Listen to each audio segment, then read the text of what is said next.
Hello, good morning mga friend. Ayan o, nagsibak ako ng kahoy.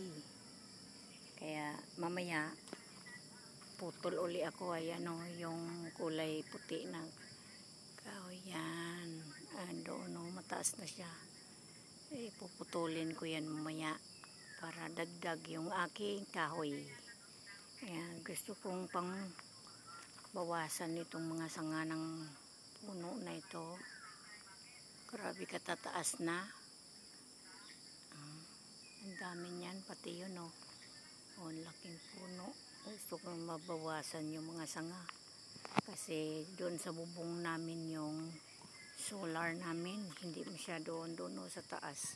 Sa tuktok doon o. Hindi masyado aabutan ng ng init, natatakipan kasi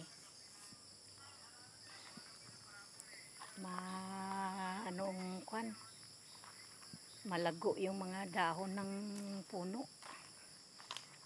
Kaya yan, ikot ko kaya yan o. Kahapon habang kumukulimlim yun, nagputol ako ng kawayan na yun o. Dagdag ko yung bagong bakod dito kasi nasira na. Ayan o, bago kong tinayo yan kahapon. Binibira ng anay. Kagaya niyan o. Wala na siya laman o. Sira na. Kailangan mapalitan ko lahat yan. Para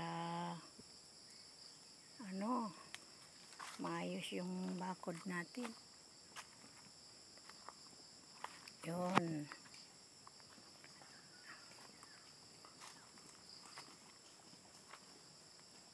Aking bakod sira na kay nakain ng anay. Hay, yung gano'n, tingnan nyo naman yung kabayo namin dito, umiigib. Ang daming karga-karga na tubig. Ganyan dito sa bundok kapag malayo yung igiban. Kung may kabayo ka, yan gagamitin mo sa pag-igib. Para hindi ka mahirapan sa kakabuhat-buhat. Yan. Kapitbahay namin yan doon. Sila yan sa dulo. Yung unang bahay na dadaanan namin paakyat dito sa bundok. Yun yung bahay nila. Yan. Iniikot ko tong bakod ko kasi tinitingnan ko kung ano pa ang kaya ko ditong ayusin. Kasi pag may tanim, may bunga yung tanim mo sa loob, pinapasok nila. Kaya mo naman yung mga tao dito, lahat na may-ari. Sila ang nag-harvest ng mga tanim natin dito pag walang tao. Yan, hanggang doon yun sa dulo. Yan sa puno na yun o. Kaya may mga langka kasi dyan sa may loob. Langka, abukado. Dyan yan, nakatanim yung langka ko na ninanakaw lagi. Ayan o. Yan. Abukado yan o. Ang kasunod niya doon, langka. Yan, 2 puno na langka. Kapag nagbunga pa naman yan, ang daming bunga. Yan. Tapos dito, ayun, abukado din yun doon o. At saka sampalok. Yan, puno ng sampalok. Kaya na rin siya. Ito may guyabano dito kapag nagbunga ito. Kung sino dumaan dito, yan ang nag-harvest. Yan na, sinisinsin ko yung bakod ko dito. Ayan o, yung halaman na yan o. Buti makakatulong din sa bakod. Yan ang ginatanggal ko yung mga sanga tapos tinutusok uli. Ayan o, buhay na yung iba. Habang umuulan, mabilis tutubo yung mga pananim. Ayan, sampalok yan o. Napakatamis na sampalok yan. Pag nagbunga niya, naku, kinahilaw pa lang, kinakain na ng ibon. Matikman mo dyan, yung tira-tira na lang nila. Ganon. Ito mga kakawati. Yan ang ginagawa ko. Masukal ngayon kasi, di ba? O, tingnan niyo yung kubo namin kay wala na. Andun yung trapal nakasampay. Nilinis kasi gagawa kami ng panibagong kubo.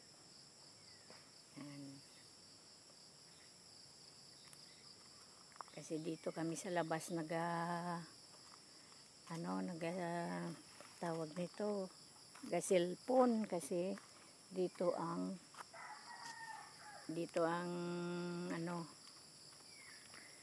signal malakas sa labas.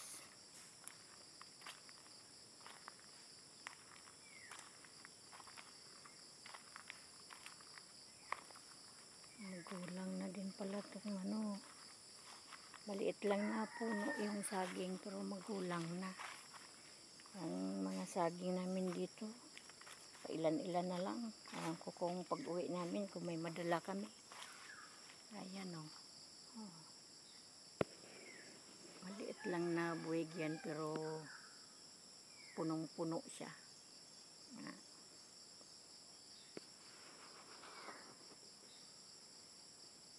Masukal kasi banda doon no.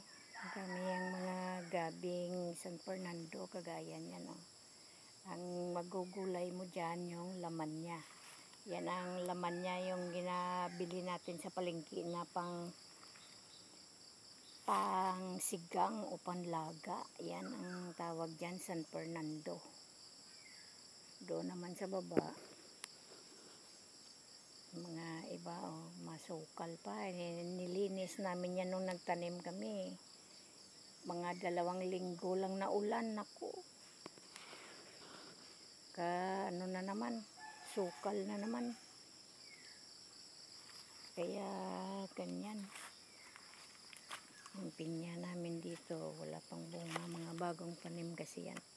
Pag kumain ng pinya, tapos iniiwan dyan yung tangkay niya, yung dulo niya ba, yun tumutubo.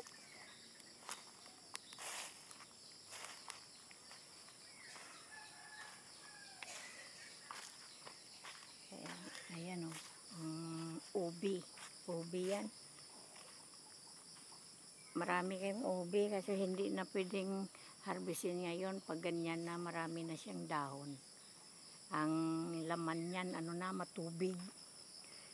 Hindi na malabo ba, maligat.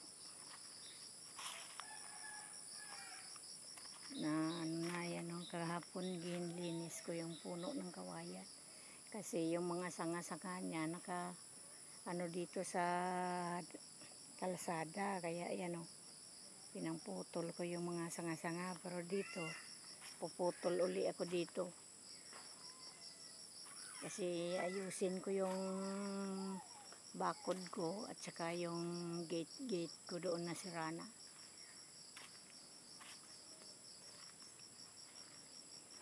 Wala nang labong, mga labong dito pinanguha na yata. Ayan, meron pa, may maliliit pa. Yung iba nagtaas na din.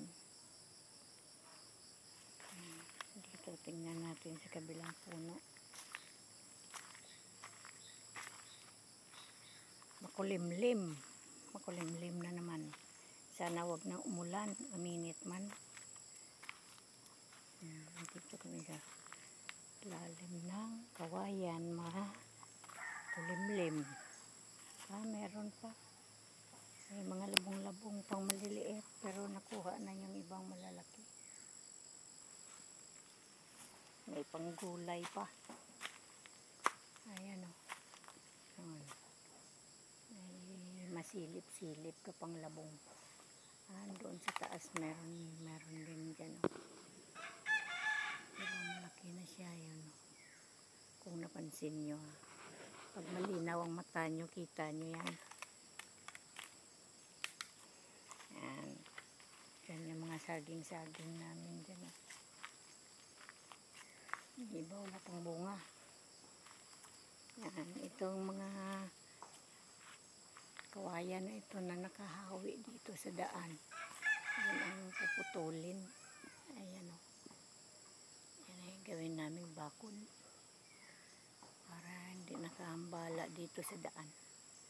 Bawasan ba? Yan. Kasi nakaano, lahat siya nakaano sa daanan. Dito sa kalsada. Baka pagdaan mo masundot bang mata mo. Kaya bawasan. Kaya pag nagputol niyan, walang dadaan na mga motor. Para hindi sila ambala. Yun. Kapitbahay namin. Saan punta mo, bibiliit? Bibili ikaw?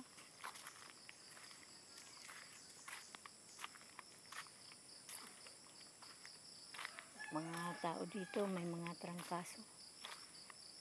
Sweet, sweet! Chikuchik! Tim.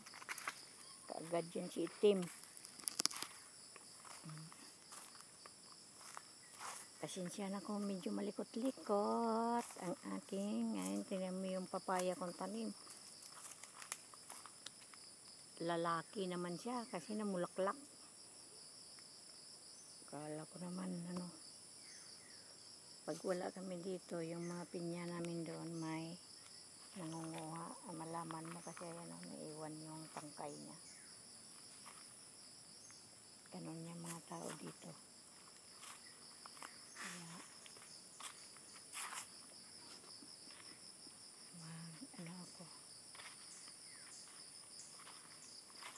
Kuha ng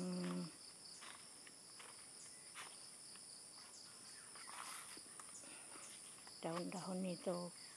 Alam nyo ba to kung ano ito? Kinakain ito.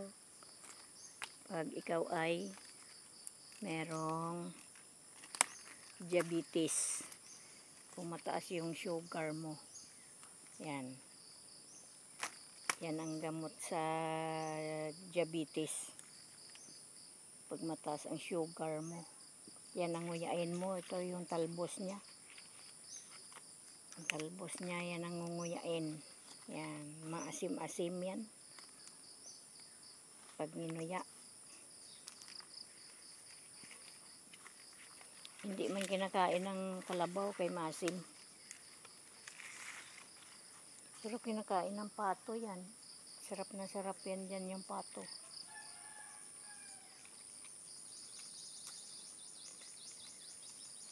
Ako ngayon ang magnguya-nguya.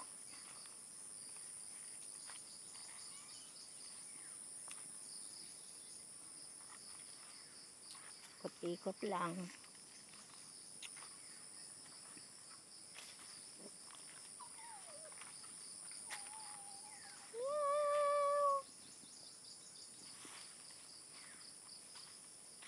Takot siya.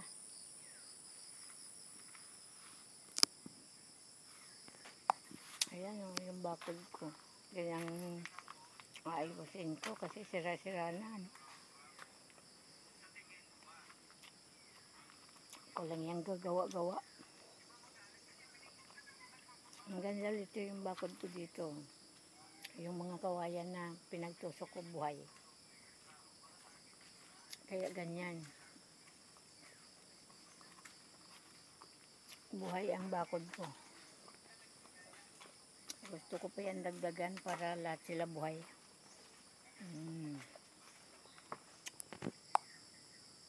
Ganyan yan. Si Itim, may aso namin. Buntis yan.